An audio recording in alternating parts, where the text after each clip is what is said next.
Find yourself making an impact? Technology is a river that flows through every aspect of an organization, and today is different. We put ourselves and our organizations literally at risk of complete destruction every single time we get online. One click, one distraction is all it takes. Hi, cybercrime junkies. This is your host, David Morrow, along with co-host Mark Mosher. Come join us as we explore our research into these blockbuster, true cybercrime stories, along with interviews of leaders who built and protect great brands. And now the show.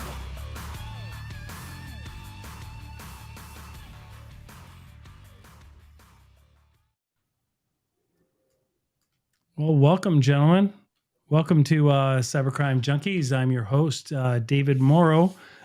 In the studio today, we have a very special guest, Robert Cioffi. Robert, welcome. Thank you, David. I appreciate the invitation to come and share a bit about what happened to us, with the hopes that the listeners will be able to better prepare for themselves for what may happen to them. Absolutely. And we are also joined today by our illustrious co-host, Mark Mosher. Mark, how are you, I thought sir? maybe I just disappeared into the background there in the enormous studio that is the Cybercrime Junkies studio. Were you feeling like a wallflower? I was just going to go ahead and turn the mic off. Yep. Yeah, I deviated from my normal protocol. So for those that don't know, typically when we start these, sometimes it messes with Mark's audio. So I'll go to introduce him and he won't hear me. And so he stands there. He's like, are they talking to me? Are they not talking to me? What's going on? And so I just went right to the guest this time. Yep, I'm the awkward kid in the room always. Absolutely. So, Robert, welcome. So Robert, for those who don't know, please look him up, connect with him on LinkedIn, connect with him at his company, Progressive Computers. Let's start from the beginning. I mean, you have a phenomenal story. It's really heartfelt, and it gets past all of the kind of the standard media that we hear about ransomware, right? We always hear about, the code and things were exfiltrated, and cybersecurity people and IT people in general, we always tend to hide behind acronyms and hide behind the mirrored rays weren't doing. I'm like, that's fascinating for the minutia, but There's a reason element to these when this happens. You see it when we come in post event sometimes, but there's a human side that there's an emotional content behind when events like this happen. And I think that's really, Robert, what your story speaks to. Yeah, I mean, it totally is. If I can just pick up on a few of the little cues there. I was attending a conference over the summer where there was a speaker who, by the way, I admire greatly. I think he's brilliant. Somebody in the space that is tremendously credentialed. You don't have to embarrass me like that, Robert. I mean, you don't. You just come out and say David. I'm in the room. You don't have to. David. It wasn't me, folks. So who was it? Do you mind no, sharing? It wasn't. But I asked them this question because we were talking about this very topic of what makes the news in events like this, and whether it's typically we hear about a large enterprise. How could the CTO at Uber do this, or how did the Target CISO allow this to happen?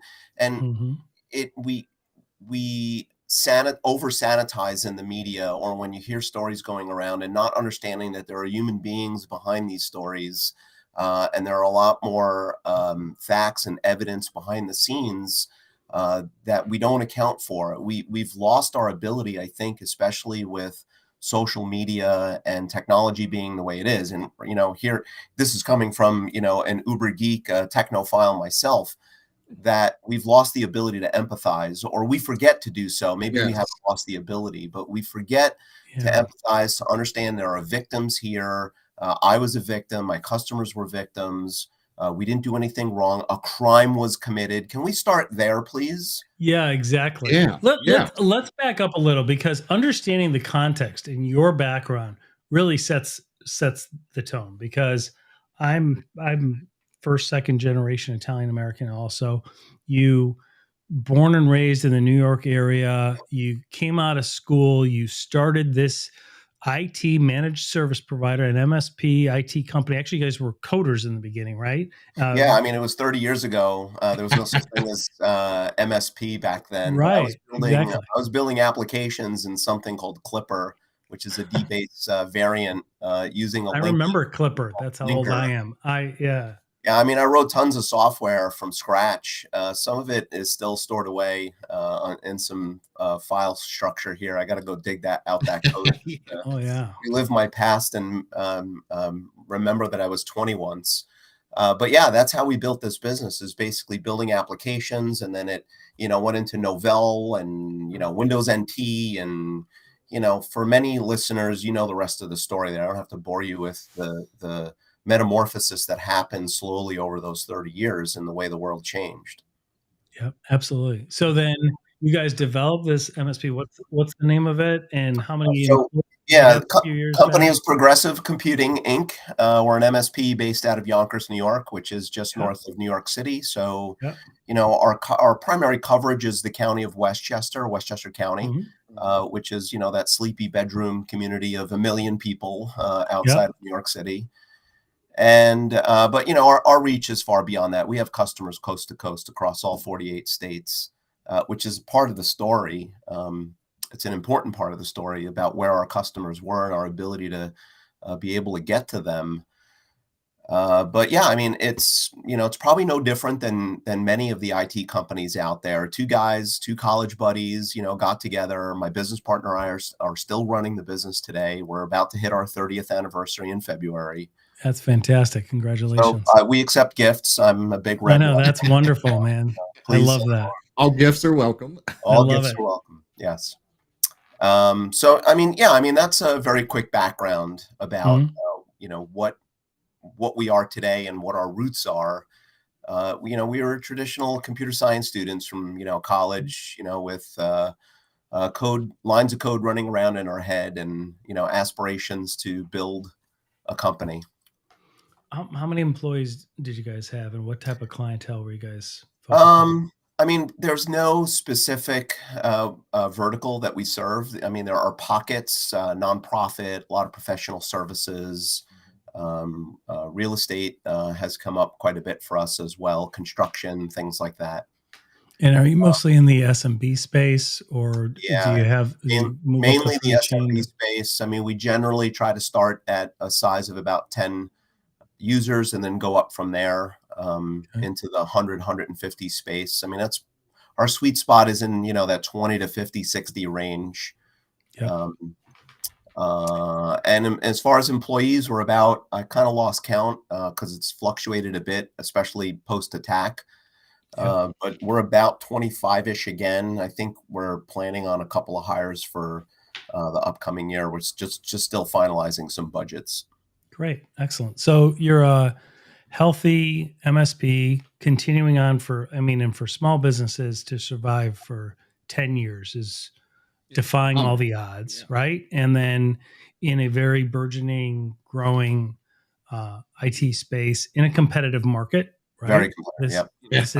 This isn't Wichita, right? We're in New York. Yep. And so let's start at obviously your MSP was targeted through a ransomware attack, which was very unique. Is that a fair statement? It was unique in the sense that, I mean, ransomware is not new, but usually they hadn't gone after the support providers in the past, historically. Right. Historically no, speaking, right? But it's been theorized, and the theory has been proven, and we're not the first, by the way. The incident that happened with us was not the first of its kind, but it certainly provided another major data point in the not only the suspect or the suspicion of a trend, but the actual trend now developing, is that hackers know that MSPs have the keys to the castle for not just one company, but for all of the companies that they support, right? So if I am able to successfully attack an MSP, I can potentially have hundreds of companies now at my fingertips. And obviously this is all through RMM tools, right? So we were, just for clarity purposes here, we were one of the Kaseya VSA victims on July 2nd of 2021.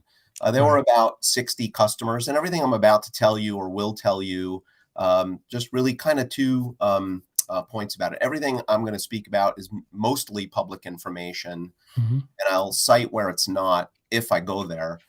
And second, this is not a disparagement against Kaseya. I choose to come public with our story, not to beat anybody up, because I felt like we were a victim. Kaseya was a victim too, right? And like I said before, a crime took place. A criminal, did some really bad stuff to a lot of very good companies and a lot of very good people.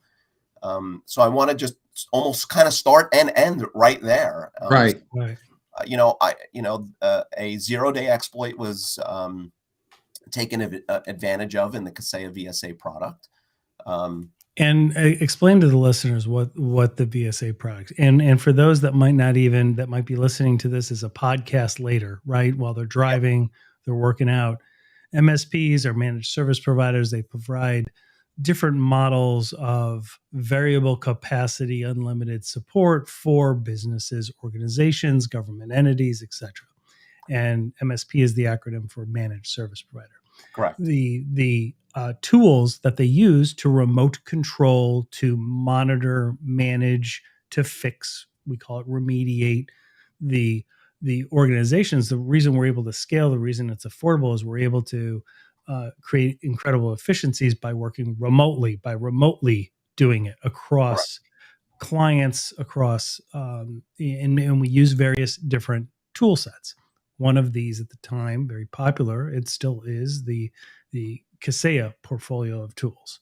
And so you guys were using these tools, and the tool maker itself, Kaseya, just to simplify it, right? Tool maker itself was compromised, meaning a criminal adversary got in and put some element that would allow them then, when those tools were launched legitimately through all of Kaseya's clients, which were you, right?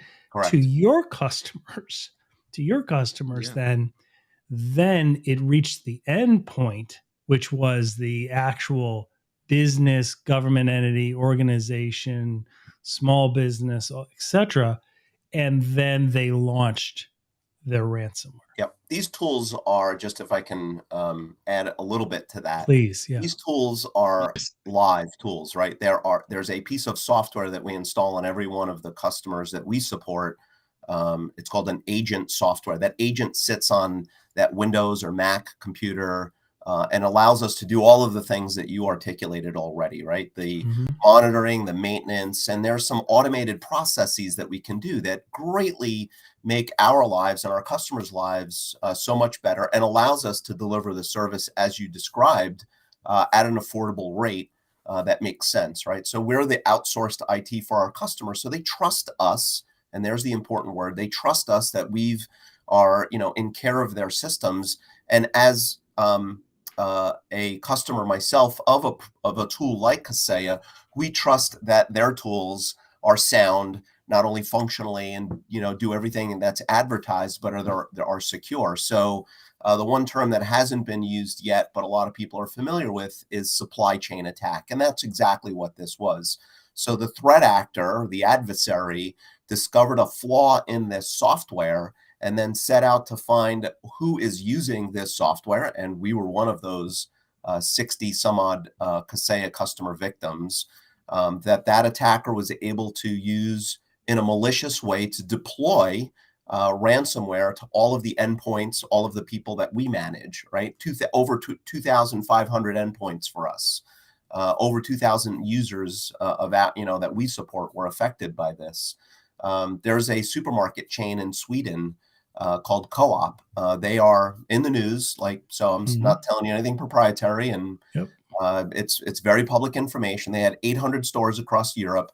About 500 of those stores were shut down because all their cash registers run Windows, and all those cash registers were managed by a company like us who had Kaseya VSA installed on it. So they shut down about 500 stores for about a week because they were unable to process transactions.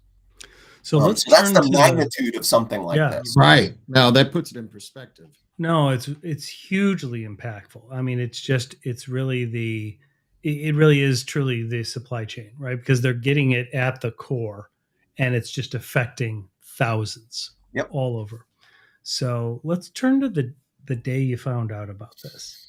It was a 0-day exploit. So that's a tech term for it. It wasn't known in the industry. When we think of antivirus or firewalls, right? When you think of what ransomware is, it's a series of code, right? Right. Characters, letters, numbers, symbols, it's characters. And malware is bad code. It's code that harms or spies or does something that somebody doesn't authorize and doesn't know that it's going to do. And those things have lists of all of the known bad codes, and they block from them, right? And then here, this was a 0-day, which means it hadn't been known. Nobody knew that code was bad, and it got through to Kaseya.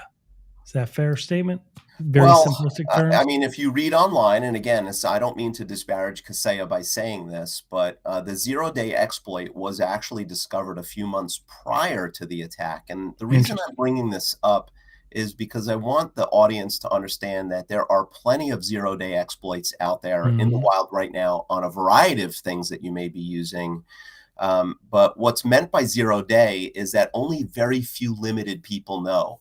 A researcher, perhaps an engineer who discovered this fatal flaw. And you got to remember that software systems are very, very complex. You can't just write a new line of code, republish the software, and push it out to everybody, because that's not how development works, right? It's almost like making a structural change to a skyscraper and not really going through all the right testing to ensure that when I go put this fix in, that the whole building doesn't fall down. They knew about it, and they were working feverishly to get a patch out for it. Interestingly enough, we were 100% patched on Kaseya up to the day of the attack. And, a patch was imminent. It was coming out from them. But this threat actor somehow, sometimes when researchers put or publish information out there quietly to a vendor, somehow that data gets leaked, or it's just discovered independently by by malicious people who are just looking for holes. And again, it's not to paint Kaseya in a bad light, because Microsoft right now and Apple right now, Google right now, as well as everybody else on this planet, knows about flaws in their software that the public doesn't know about. That's why we get updates. That's why we get patches. Right. It's why updates happen. So this just happened to be one of those perfect storms where there's this major security hole, and the bad guys found it before the software company could patch it. Yep. So turning to the day, what was the day that you first learned about it? Oh my goodness. So if I know the day it's like burned in effigy, etched into your memory. The day that will live in infamy here. So if you live in the Northeast or the Midwest, from what I understand, I actually haven't experienced winters in the Midwest or the North Midwest. I have friends in Minnesota, Iowa, places like that, and they tell me it can be brutal there, even in Kansas, right? So that, for half the year, the weather is kind of cold and either damp or cold or just not great. And we relish the summer, right? The spring and the summer is really our time to kind of bloom and, shake off the winter blues. It was one of those, as the weathermen here in New York will say, and I'm sure in other parts of the country, one of the 10 best days of the year. The sky was cloudless. The temperature was like in the mid 80s. The air was not humid at all, because it can get really hot and sticky here, right? And uncomfortable. So much so, the weather was so great. It was one of those rare days where we actually had the windows in the office open, right? It's either the heat's on or the AC's on. Very few times do we actually allow the breeze to come into the office. And the forecast for the next few days, including the July 4th Independence Day weekend, July 4th being that Sunday, this was Friday, July 2nd, was the same exact weather. Personally, I had a lot of plans. Actually, my wife had plans for us, along with some friends. We had 3 barbecues scheduled, none at my house, thank goodness. There you go. And a friend of ours has a boat, and he was going to take us, our 2 families, out onto the Hudson River. And we were just going to, have a great time. So, this is where my head was, right? It was on the weekend, on the 3-day weekend, and just really enjoying the glorious weather. And it was about, about noon. I usually, much to the counter to my health, I should be eating lunch every day. A lot of times I end up skipping lunch, but I was determined that day I'm going to have lunch. I'm going to go to the kitchen and sit down. I was kind of in that more relaxed, jovial mood, and I was sitting in the kitchen, eating my lunch, window open behind me, sunshine coming in, joking with a colleague in the kitchen. And I see my director of ops ascend the staircase to the second floor where I'm sitting, turns the corner, starts walking down a long hall that I can see out the kitchen door. I've got a perfect line of sight down this long hallway, and I can just tell something was wrong. His gait, the way he was walking, his complexion. Listen, I'm from New York, so we throw around racial terms in a positive way all the time. He's Filipino, so he's dark skinned, right? But he's like pale as a ghost. Right. And so there was something about the body language. There's something really wrong. You could tell. Right? Clear to you. And this was that moment. It was that proverbial moment in the movie. I hate to make it sound so cliche, where sort of the sky darkens, and while it was still bright and sunny outside, there was a mood that started to set in.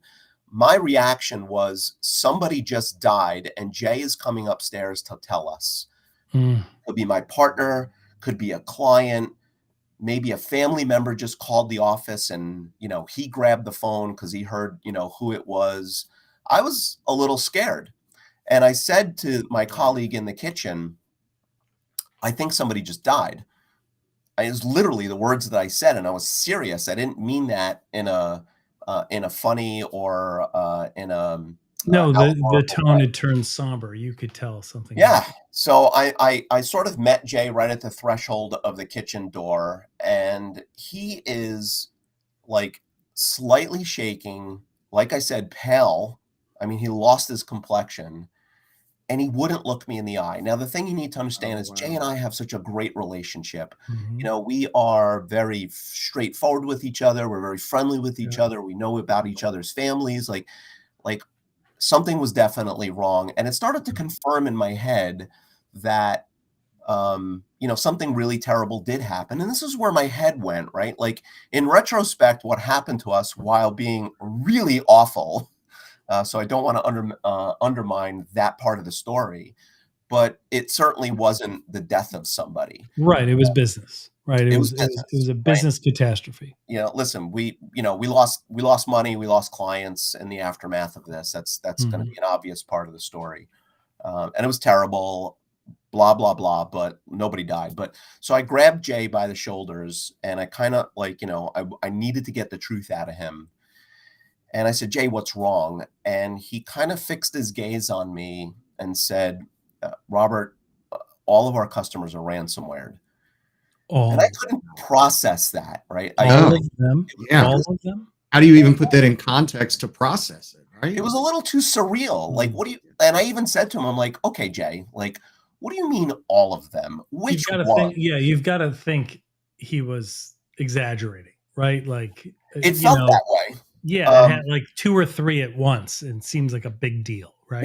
Or maybe, holy cow. Or maybe my self-preservation mode kicked in and said, I reject your reality, and I insert my own. Let me reconstruct this in my mind. So it was in that moment that I think he realized he needed to hit me with the sledgehammer, and he started to list our clients. And I think subconsciously, I've asked him about this, and I can't get a good straight answer out of him because I don't think he really knows. But I think he thinks the way I was thinking was that he purposely started to list off the large customers.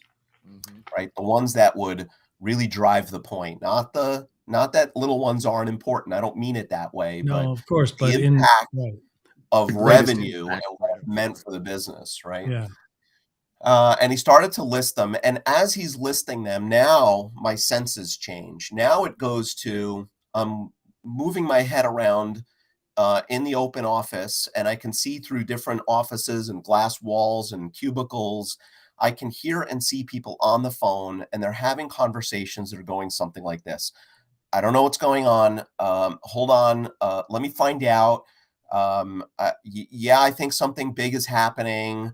Let me get a technician to call you back. I'm really sorry. Like, and people, people were stuttering. People were very serious.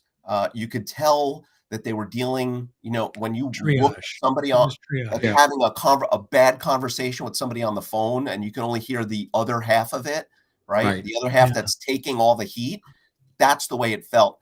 And I definitely knew right then and there at that moment, our RMM tool, that Kaseya tool that we use to manage all of our customers, must have been affected.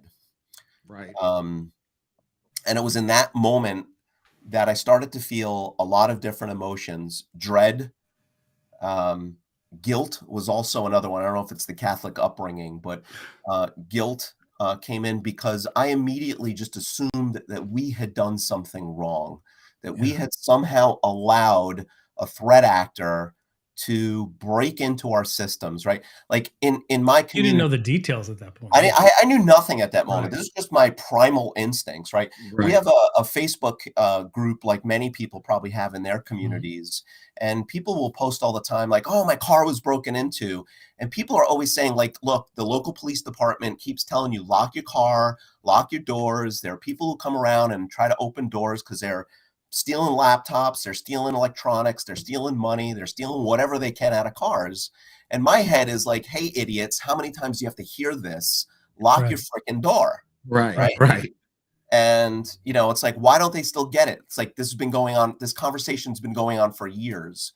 And I felt like that idiot at that moment because it's where my head naturally went. I never imagined that it would be a crime of an international scope and affect so many businesses worldwide, and that it would be something that I had done absolutely nothing wrong.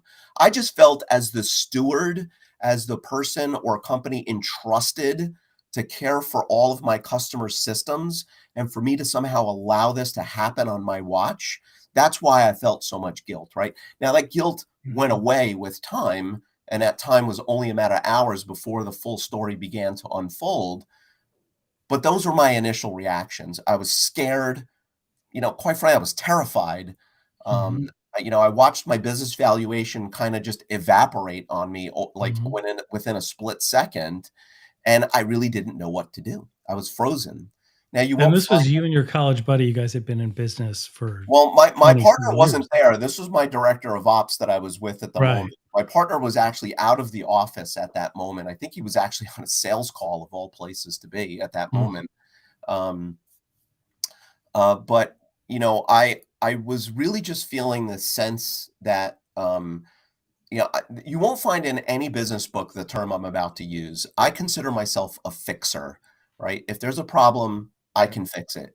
It's a car, it's something in your house. I just had a major leak in my bathroom. I ripped up half the bathroom and put it all back together again. Like, people like, oh, so you know plumbing? And I'm like, no, I figured it out, right? Tyler, the engineering mind. I'm just where my head goes. Yeah. I mean, as a kid, my father used to make me, come in the garage and help him out all the time. So it's just, I'm used to this, right? And even in business, just being a computer scientist, like, everything to me in life is a problem to work out, even personal problems. I always feel there's an answer here, right? I don't have clarity, but there's an answer here. And I work through it. It's the way my mind works. But in that moment in time, I was so frozen. I had no clear path in front of me. I had no idea what to do.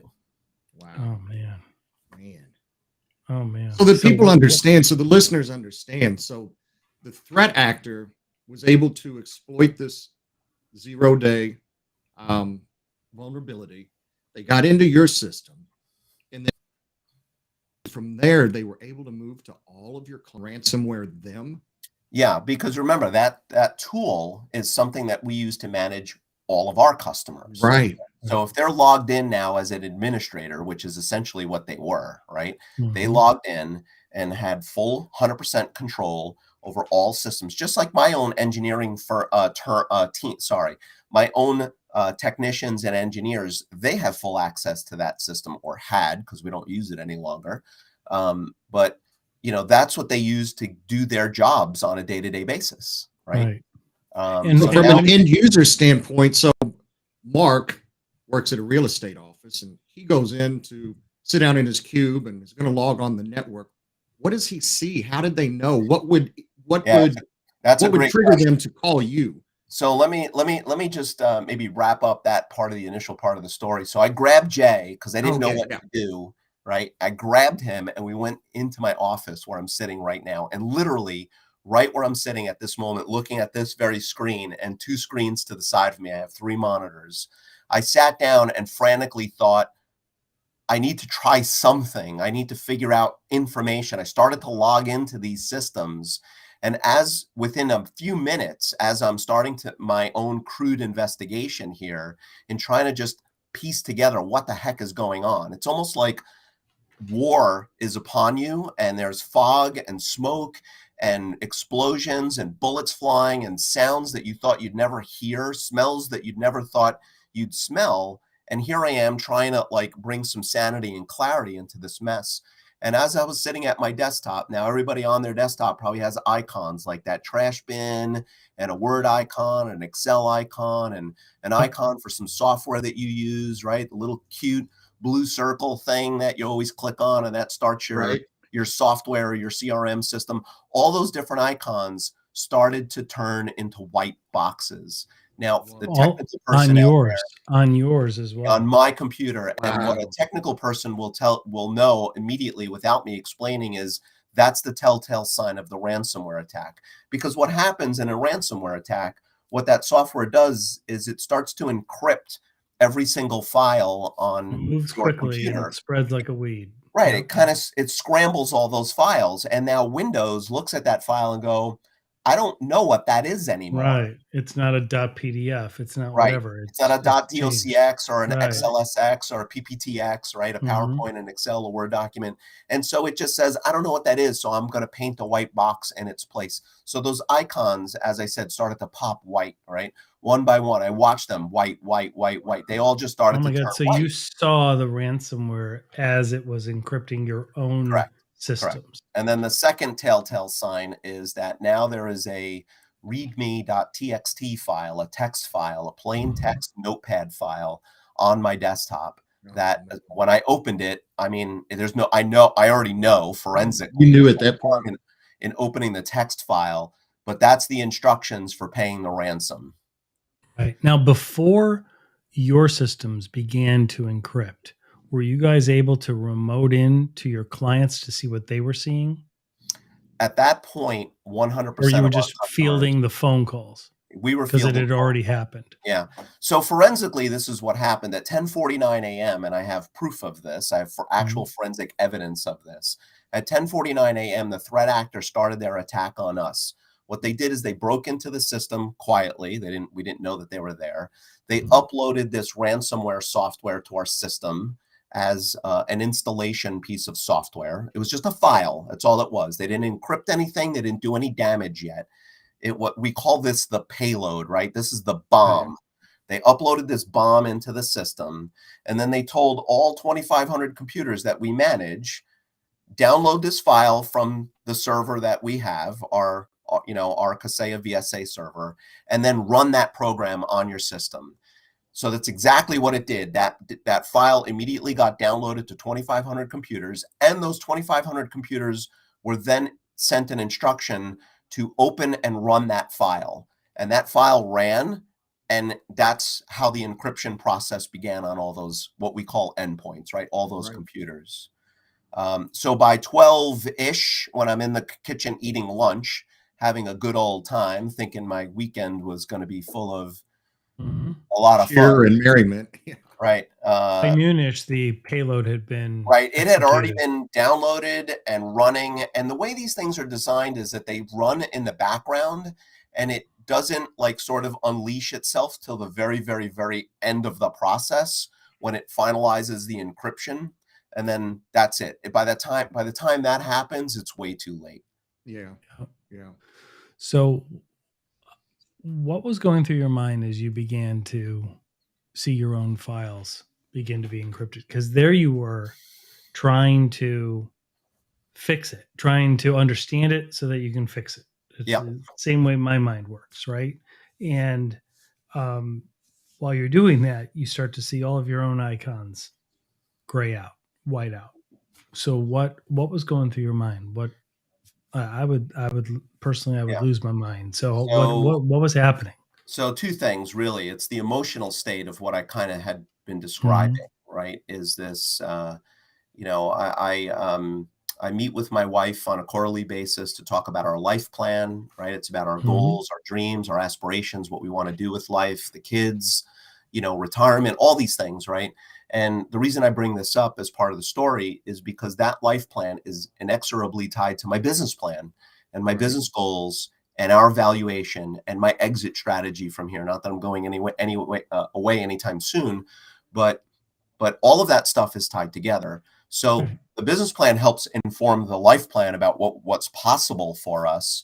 And I just watched, like in my head, both of those plans disintegrate.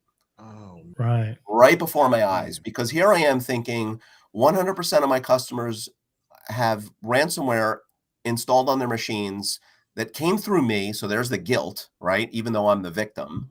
And so were they. We were both victims in this. right. But I still felt guilty. I'm sorry. It's just my wiring. It's just the way I felt. Sure. And I felt shame, right? And I've been on stage plenty of times saying there really is no shame in victimhood. But that's what I felt in that moment. It's a natural feeling. It's a natural human condition. I wouldn't be a human if I didn't feel that way. And anyone to say otherwise is really, quite frankly, full of you know what, because that's a bunch of horse stuff. I felt guilt. I felt shame. It's who I am, and it's who we are. It's our culture of values here. So, you know, I kind of just like watched all of that just disappear. How am I going to recover from this? So all of that emotion was one parallel feeling that I was grappling with. And it was an incredibly heavy toll on me personally and professionally to feel this. But at the same time, another parallel thought was going through my mind, and that was math. I had a major math problem. When we, in our 30-year history, every MSP has an IT services company like me has dealt with a ransomware attack. It's just, it is what it is. It happens. Somebody brings a rogue computer into the network. USB drive, something, right? They click on something. Ransomware, somebody clicked on something. It's something new, whatever. It happens. When that happens, it's like 5-alarm fire here, right? It's all hands on deck. We're all focused. We're all, you know, we've got a plan. We're under control. We manage it. We know what to do. It's a process. So you had dealt with ransomware in the past. Sure. Every one of us has. It's just, it's natural. Right. I knew the answer to that question before I asked it. But I mean, but I mean, like in the MSP business, this is a common threat. It's not something that happens every day, but you know how to triage it. You know how to handle it. Right. It's like an ER getting overwhelmed, right? Right. And ER says, "Oh yeah, I got some guy that came in today. It's like his leg was hanging off and his arm was detached, and you know, he had a big gash in his head, and like that ER doctor's like, okay, yeah, we put him back. But this is the equivalent, but this is the equivalent to a mass casualty event. It's a mass plane crash, a mass shooting. This is the ER is just overwhelmed. So we were overwhelmed. Like, how do we? I mean, that was the question that popped into my head. The logical mind, the fixer, said, "How do I mathematically get to 80 customers that are sitting in 200 physical sites across 4 time zones, like now, right now, right?" And there's no answer for that question. No. Like, it's like, how do I carry 1,000 pounds in a 100-pound sack, you don't. It's right? not going to happen.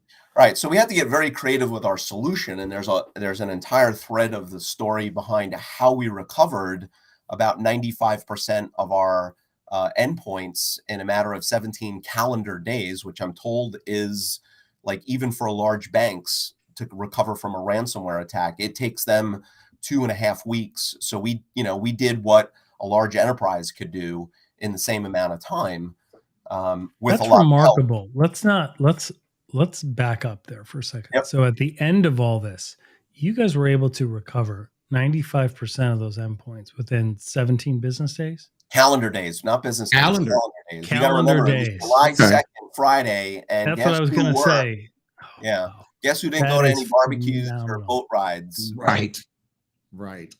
Guess Well, whose plans were? I don't know why you didn't go. I'm sorry, I'm supposed to be on a boat Saturday, guys. This is Yeah, your yeah. issue. I mean, the You guys are story going to is, have to have this. Try and have this done by Monday when I get back. the story is even crazier because, and there's parts of it sometimes I forget, but one of our chief engineers, we got 2 guys that have been working with us, that we hired right out of college. Yeah. They're both 24-year veterans with us. These guys are technical geniuses.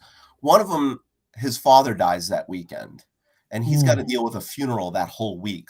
So I lost one of my top 2 guys. Oh my wow. god! So not only did I have this gigantic, like, mathematical problem, but now it's like Now someone you're just down. it's almost like playing one of those card games, and that card comes out that says your main resource to help on this is no longer in play. Like, just pull them. Like, are you serious? Like, Right. Oh my gosh! like, really? This is what you're gonna do to me? Wow. And Unbelievable. so the story is, So- if I So at what Go ahead, point? Yeah, I mean, here's what. So from where you are, what you've described, to where you're able to recover, at what point do you engage? Like, at what point do you just pick up the phone and call like the FBI? so I mean, or do you call your cybersecurity insurance provider? Like, who did you call? Like first, like. So I made a you- lot of phone calls. Some of them were to friends who I knew Yeah. that were cybersecurity experts to try to get help. I didn't have a lot of clarity at that moment. And this is why tabletop exercises like role-playing scenarios is really, really, so really critical, right? Operational resiliency. Very, so very, you've very- got to go through the motions yes. so that in the heat of the moment, when What to you do. have amygdala hijack and you cannot think process rationally, you at least have the game plan. You can go, here's the steps I have to take. Yep. Because we've So, I practiced. mean, we did a couple of things. One thing was I pulled all of our team in a conference room and got them on the phone if they were remote, and basically just kind of gave them a pep talk to say, look, I don't have answers. I know you're getting pummeled to death. I know every line of communication is exploding on you, but I just want you to take a breath. We don't have any good clarity right now. We don't have a clear path in front of us, but I'm telling you that we're going to survive this because of our core values. And I recited our 4 core values back to them to make sure that they had a level set, a reset mentally, to know that, team, commitment, humble confidence, and respect, those are our 4 core values. We're going to drive us through this. And when I'm on stage talking about this to fellow MSPs, fellow IT people, I will often tell them our culture, of all things, was going to be a critical success factor in our ability to recover. And we just kept pounding that into our people's heads. Remember our core values. Remember, we're a team. We're going to do this. Like, we don't, even though it's not clear what we're going to do, we're going to do this. Right. So that was one thing I did. I started to make some calls to some security friends that specialize in security. But then I remembered, oh my goodness, I have a cyber liability insurance policy, and I probably should call them. Right. They assigned what's called a breach counsel, which is a horrible name because you never want to use the word breach. It has a legal connotation to it. No, because there's levels. Yeah. So if you're listening to me and you take away one little nugget, like, stay away from that word breach, unless it truly is a breach, but let a lawyer tell you that, and let a qualified lawyer tell you that. Right. But they assign counsel, they assign forensics, By that evening, I had filed what's called an IC3 report. So if you go to FBI.gov, you can report your crime there, which I did. And I was contacted by the FBI. I sat on conference calls. I've spoken to them. I have a stack of letters from them in my drawer about the criminal, which was apprehended, by the way. And there's a little bit of that story I can share. That's what we want to get to next, is find out exactly who was behind all this. Oh, I can tell you names. So yeah. So you guys get to going there, and we don't need to discuss the technical aspects of how you guys remediated it. But at some point, I guess my question is, how did you handle the communication to the clients? Did you get on the phone with the business owners? You have like 1,500 business owners you have to get in touch with. Like, how did you address that? So we set up different lines of communication. All of our tools were ransomware, by the way. Thankfully, our email is hosted at Microsoft 365, and so that wasn't affected. But we were able to do a little bit of self-recovery first. Physician, heal thyself, right? Yep. We needed to kind of fix ourselves first before we can offer aid. Plus, like being on the plane and the airbag and the air things come down, you have to take it before you can give it to your child, right? Of course, because otherwise I'm going to pass out in the middle of helping. Exactly. And quite frankly, we had a 48-hour waiting period because our attorneys had advised us, do not take any action until we forensically know what happened. So in retrospect, because I knew and I shared some of the details, 10:49 a.m., right? I could tell you those things only because that information was provided after the fact, right? But in that moment, we had no idea. Were they there for months, a week, an hour? Exactly. We had no idea what our recovery point was, right? So it took us 48 hours to get that. So in that time, we were able to stand up some of our own systems internally so we can start communicating better. And we just set up a line of communication. My partner and our director of sales and marketing were kind of in charge of that. I took the legal parts of it and made sure that everything was kind of sanitized through them. Believe it or not, I actually pushed back on my attorneys because they gave us a bunch of legal mumbo jumbo to send out to our customers. And I said, if I send this, I'm going to lose all my customers. Right. Yeah, that's exactly. I've seen that. I've seen that so many times. Yeah. And this is where attorneys really need to understand the business better. Well, right? I told them, I explained to them about, I don't sell IT services. I sell trust and confidence, right? Everything is built on relationships. I can't send this. So can we put this in plain English? And actually, I gave them my version of it and they blessed it more or less. Good. And so we started to work that way. So even though there was a little bit of legalese in some of those communications, really you need to do that. Put a link in the communication. Be like, for terms and conditions or details, click here, and then you can have all the exclusions and disclaimers. And there were a few parts over time where I had to send communications out that I said, look, I really hate that this is a legal thing, but I need you to kind of sign off on this so that you understand like what my limitations and obligations are. Right. And most of our customers all of them were very fine with that, right? They understood. They understood. Good. So communication is a really important element. And I do have a presentation that I do on this topic, but I talk about the 5 C's of the communication plan, which is that it has to be clear, consistent, concise, counseled, right? And it has to be caring, right? You have to put some emotion into it. You can't just hide behind an attorney. Yeah. Yep. That's good. So the 5 C's: clear, consistent, concise, counseled, and what was the last one? Caring. Absolutely. The empathy actually is key here, right? Yeah. And I was so we were all so numb from what was happening, but we had to remember every time I was speaking to somebody, okay, you're the 18th person in the last hour to get on the phone with me and scream in my ear with F-bombs every third word. Right. Like at some point, like you become so numb to that but I Yeah. had to maintain a, oh my goodness, this is terrible. I'm really sorry. Like, we're working really hard. Like, I didn't do that just to do it for the sake of doing it. I had to put myself in that caring mode. So by the end of the day, we were just, I mean, not only were we working 16, 18-hour days to recover, but we were just emotional wrecks because of Yeah. that. Oh, yeah. But that was really the initial part. I think, you know, once we got past those first couple of days, people understood, like, me yelling at them is not going to make this thing go away, right?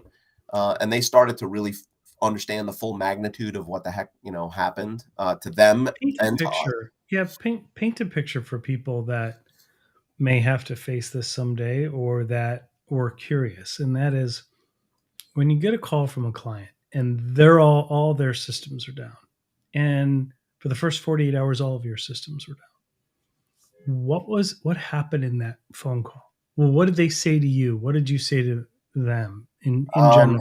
You know, there were all sorts of statements about Lots of emotion, I would imagine. it was a lot. It was Yeah. very, very emotional, right? It was, do you understand what this means for my business? Do you understand that I may be losing millions of dollars, that I could be losing, you know, years of relationships? And I'm like, you know, I didn't combat that, but I also gently reminded them at the end, I'm in that same boat, right? Yeah, Like, exactly.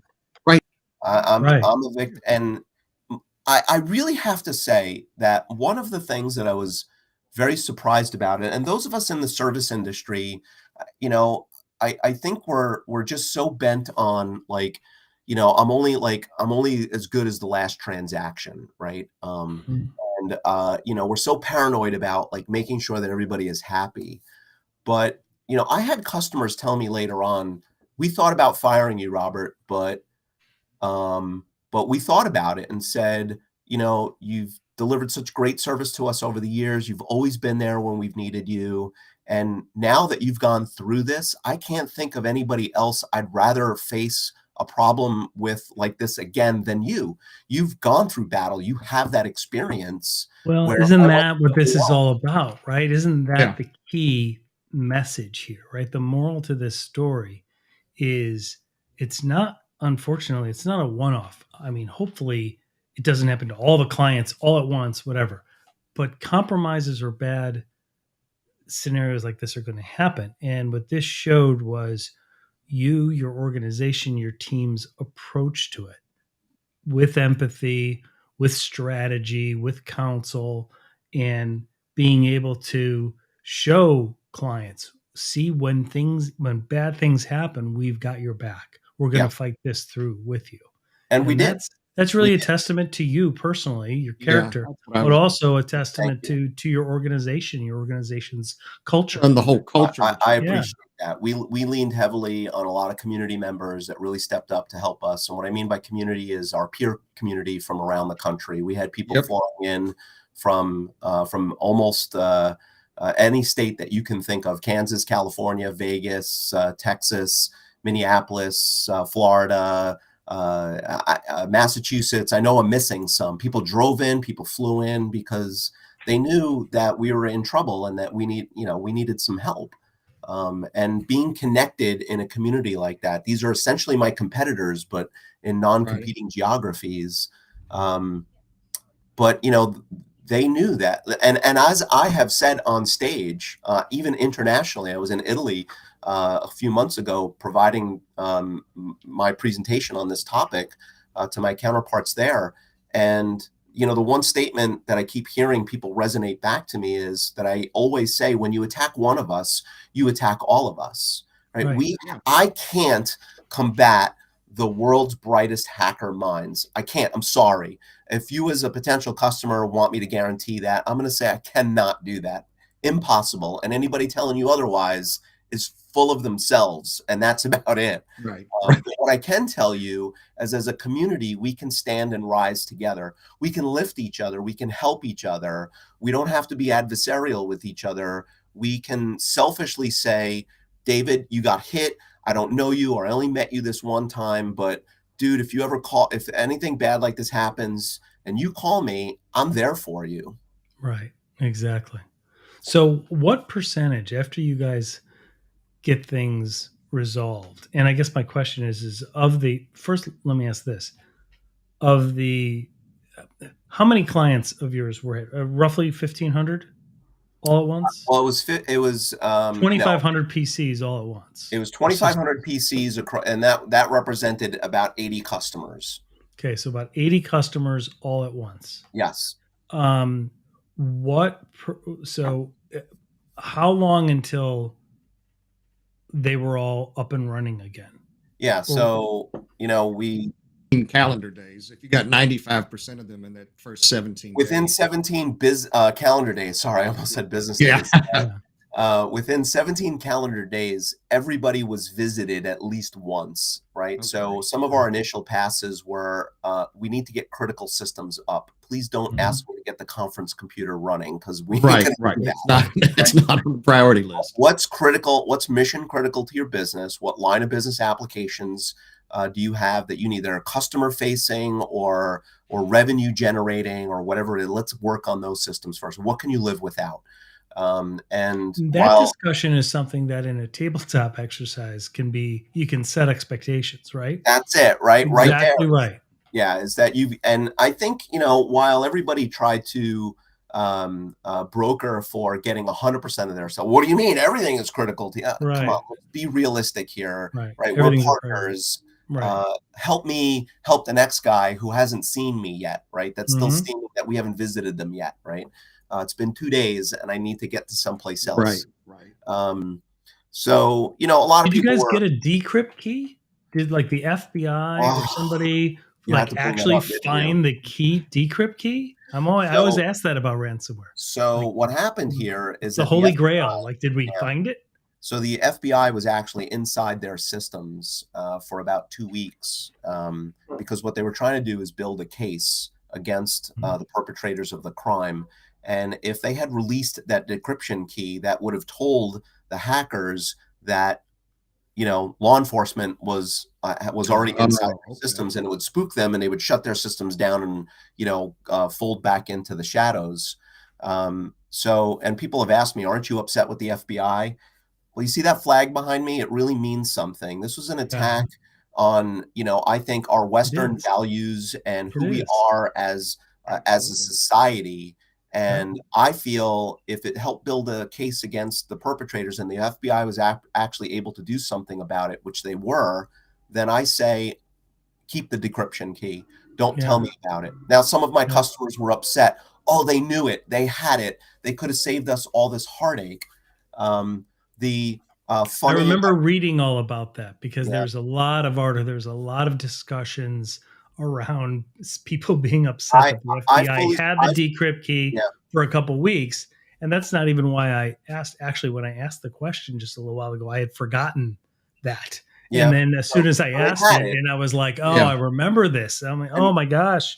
But because of their investigation, they were able to make an arrest. You mentioned that very top of the cast. Yaroslav Vasinski is a Ukrainian national who on October 23rd of 2021, you can tell that I've studied this, crossing the Ukraine Polish border, was apprehended by Interpol because the FBI in Poland, right? They caught him in Poland. Yep. They caught him in Poland as he was crossing the border from the Ukraine into Poland. We have extradition agreements with Poland. With Poland. So he was extradited to the United States. And a Russian national. I'm sorry. Is he a Russian national? No, he's a Ukrainian national. He's a Ukrainian national. Yes, okay. And he is sitting in a jail cell in Dallas, Texas. I can think of no better state in this great nation of ours for him. Absolutely.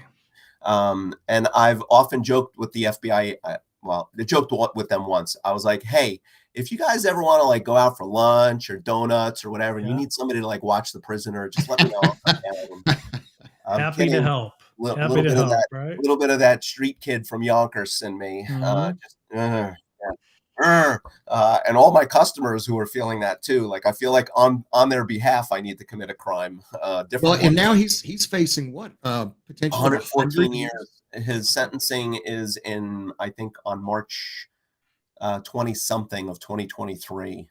So we'll see what happens. But here's a message that I want to make sure that everybody who's listening or still listening after I'm bloviating for about an hour here, that you understand that this is not the act of an individual, right? He had 2 other people that he was working with that I think are still kind of on that FBI list.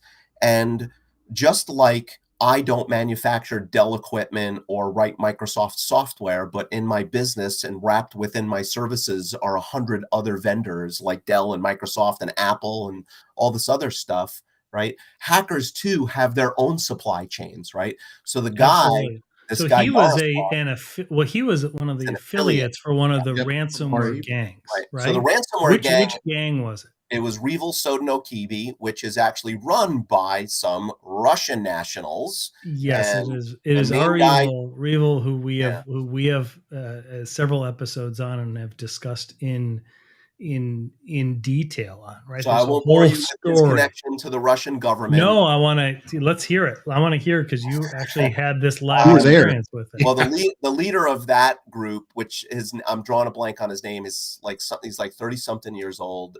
His father-in-law is the head of the FSB. Now the FSB is what those of us in our the 50s equivalent of the FBI for yeah, Russia. well, it's the right? equivalent of what used to be the KGB. The KGB, right? And so he's like a senior director there.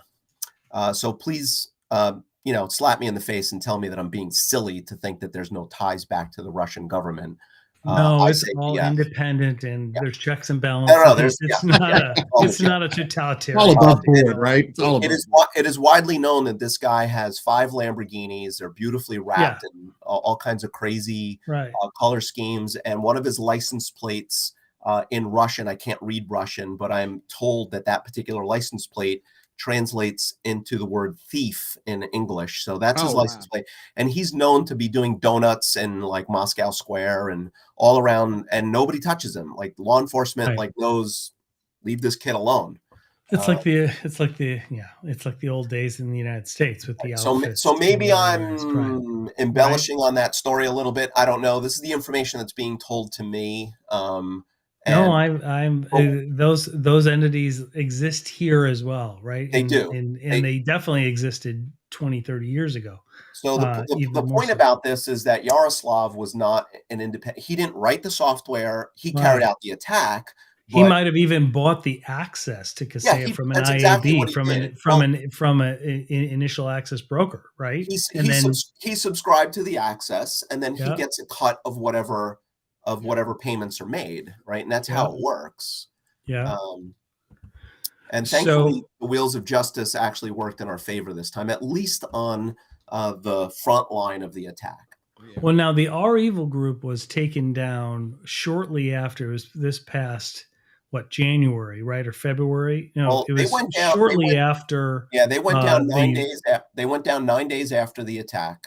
They took their servers offline. Yeah, which was highly unusual, and this was right around the time that the White House made a call to the Kremlin.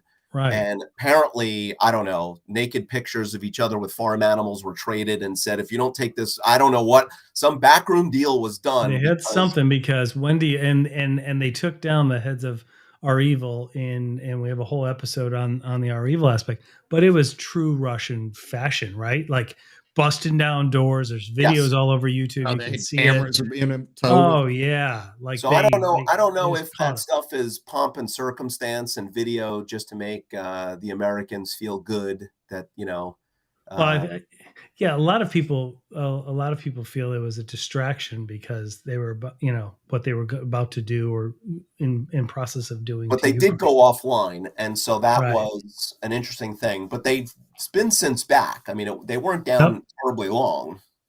No, they came back. I think in April there was evidence of their. All right, shut down for a while. Be quiet. We got you. We're not going to do anything to you. We're going to put this video together. You'll be back online in a couple months doing what you do.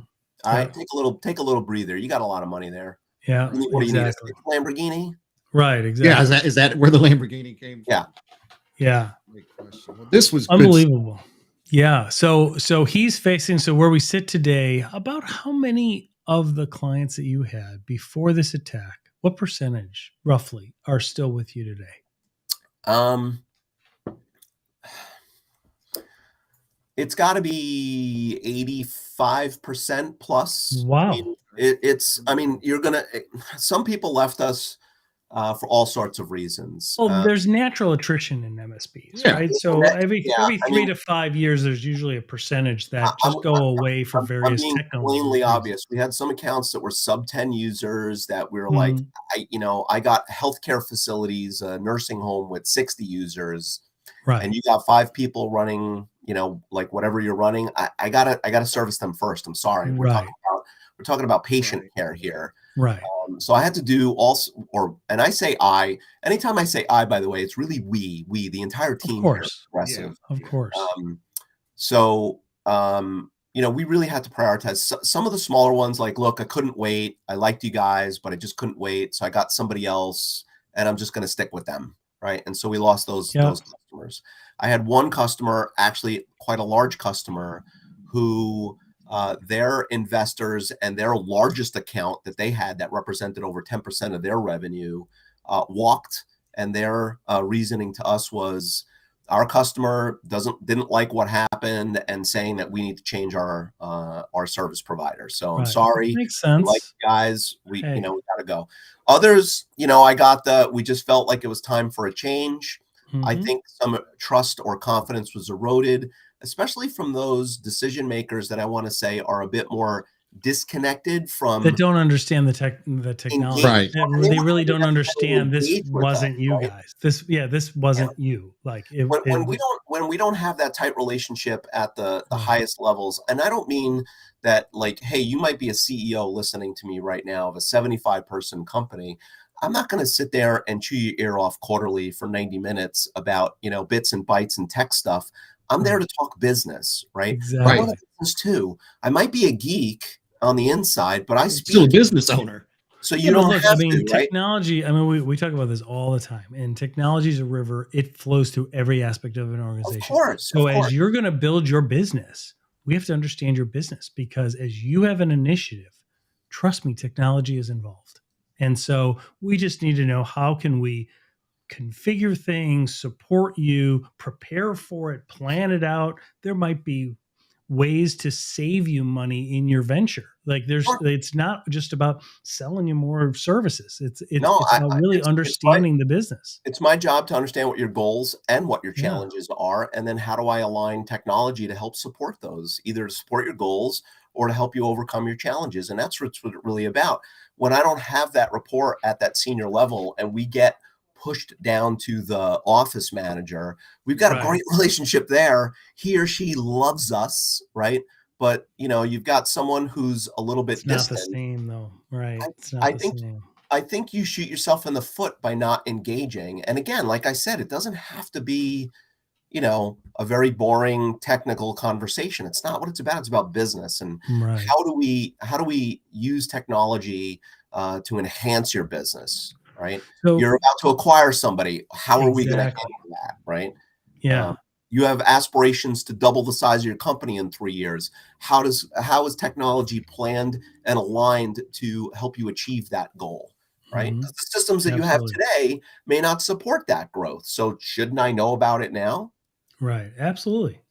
So let me ask you this. How's Progressive Computing? How's your company been since this? Have you guys solidified? Did you lose a lot of employees? You guys okay? We had some. It was funny because we lost 2 employees due to just some natural attrition right before the event. Oh, it was COVID too. You had a pandemic that was affecting COVID, schmovid. We went through it. That's the way I look at it. That's what I feel. I suffered far worse, my friends. Me too. I'm here to live and tell the tale. So we had like 2 open positions. We were kind of casually looking. We were not in a rush. So we just decided not to replace those. We had one engineer that, oddly enough, it was circumstantial, had an opportunity to go back to a prior employer who threw some stupid offer at him. And we were like, okay. But we ended up replacing him within a couple of months. That's pretty good. That's really good. We ended up letting one person go, simply because we started to also go through a little bit of a restructuring at that point. We took it as an opportunity to look ourselves in the mirror and go, well, how can we be a better organization? And when we did that, somebody unfortunately didn't survive that transition. Yeah. He's off and that happens elsewhere. Yeah, of course. But overall, you guys are we've added. You guys are hiring now, and we've replaced all that business with new, and we're in a hiring mode at the moment.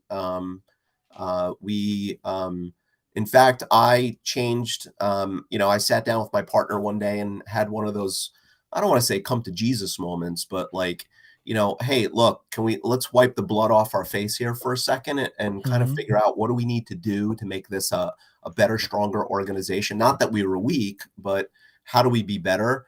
And the way we did that was by me realigning some of my accountabilities to focus, to be way more focused on what people will traditionally call account management. We call it our partner success team.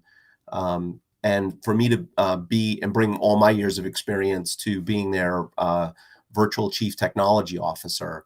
So to really shore that up and to make sure that our processes and things like that were aligned. I also got, not that we weren't security focused, but we have dedicated way more time and energy and resources into adopting frameworks and best practices and, getting really networked with all the thought leaders and cutting edge providers out in the industry to ensure that we're now bringing the best of breed technology and thought leadership and future-minded thinking to the table for our customers. So that's really helped us enhance our business. So, I mean, in a way, like, I don't want to say, well, I'm really thankful that happened to us. But, make lemonade from lemons, whatever that saying is. We just said, all right, look, I can't change the past. So I may as well use this as a catalyst to how do I get better? Yeah. No, and it sounds like it's really good. I'm glad to hear that. Yeah. On a personal note, did you and your wife's quarterly plans and your life plans get back on track after a period of time? It's a little up and down. Kind of got put on pause. We didn't actually talk or meet about it for a while, but towards the end of 21, we resumed those conversations. Sometimes we're a bit better at it than other times. I meet quarterly offsite at peer groups. I actually do facilitation of other peers and helping them grow their businesses. That's great. So I'm a paid facilitator for that, which is great. It's a great opportunity for me also to grow as a leader. But I use that meeting cycle and cadence when I come back from those trips.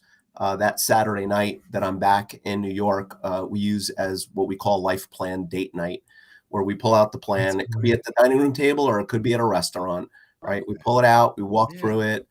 How come I'm not, meeting my health goals, my workout goals, or I play guitar super badly and like that's on my life plan to not play it as badly as I play it today. Yep. I have the same life plan. My guitar's guitar's over in the other corner. Yeah. That's why I grew my hair out, because I thought I was going to be like an 80s rock star, but like it would make you play better if your hair was longer. Yeah, and then I cut it. It does, by the way, Mark. It does. It does. There is an actual scientific connection between there is hair. Yeah. At least up in here there is. So yeah. So there's all, like we're doing well with that. Like I think my wife and I are pretty happy about like the progress there. I mean, listen, we can always do better, right? Well, yeah. I mean, all of us can. Yeah. Yeah. So there's things. How were your kids during this? If you don't mind me asking, I don't mean to get too personal, but I mean, like, how were your kids during this? Like, were they aware? Yes. Their dad is involved in something like of international espionage and cybercrime. Like, holy cow, that's a lot for. I try and explain to my own children sometimes what we see and what we're dealing with, and they're like, if I get too technical, they get bored. But if I explain the emotional part, they're like, seriously? They're like. So one of the things that my wife and I have always heard people comment about our kids is, wow, they've got like such an amazing vocabulary and they speak like they're adults, right? Because we've always believed into just like talk to them as I would. I'm not going to change my communication just because you're my child, right?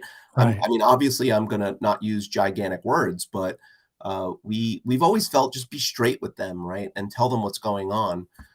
My daughter, my oldest daughter, at the time was, I'm trying to do the math here, so she was a sophomore going into her junior year. She was home for that weekend from college, and so she was all ready to have to enjoy the weekend with us.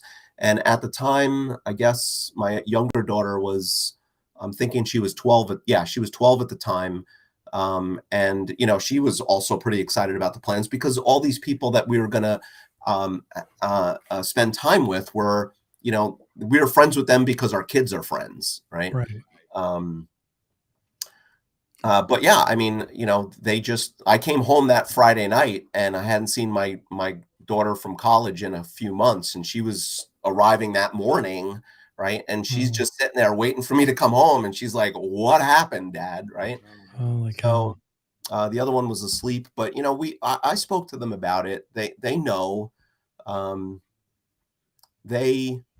just I was plain about it, but like I wasn't coming home throwing things up against the wall or cussing like a drunken sailor. Yeah, they probably saw a very vulnerable side of their dad. I was emotionally drained. I was physically drained. I just put it on the line. Look, something really bad happened, but Dad's got a great group of people at the office, got a great partner, got a really solid company, got wonderful customers. It's going to really stink for July. You're not really going to see me too much. Just got to give me some space. I just got to work through this, right? Yeah. And they've now since seen me, social media, hearing about trips I've been taking, doing keynotes. I got invited to go to Italy, all expenses paid, to go deliver this story. So like they're almost excited for me, Yeah. Well, it really is a truly inspiring story. And to hear how you guys have recovered, both personally, professionally, it's just absolutely wonderful. Yeah. So Robert Cioffi, thank you so much, sir. We really appreciate it. Thank you very much. Yeah. I mean, this will not be the last time. Yeah, this will not be the last time we speak. We will definitely check you out. We'll have links to Robert's company and himself on LinkedIn in our show notes. Thank you, sir, so much. Thanks for what you did. Thanks for the view that you had, the way that you handled this. It is honestly, it's a great inspiration. It's a great true cybercrime story that really knows that it really is the human aspect of when a massive ransomware.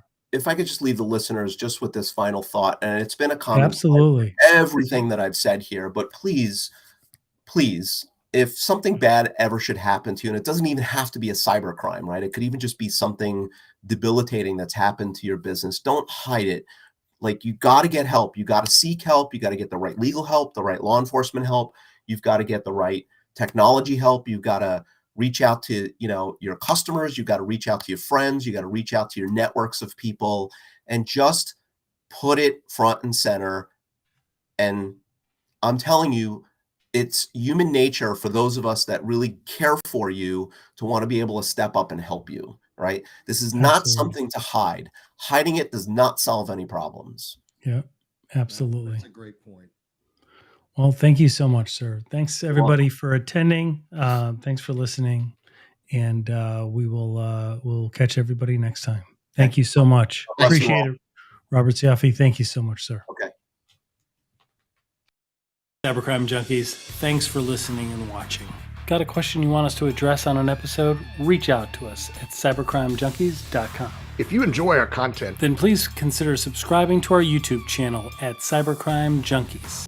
Connect with us on all social media like LinkedIn, Facebook, and Instagram, and check out our website at cybercrimejunkies.com. That's cybercrimejunkies.com.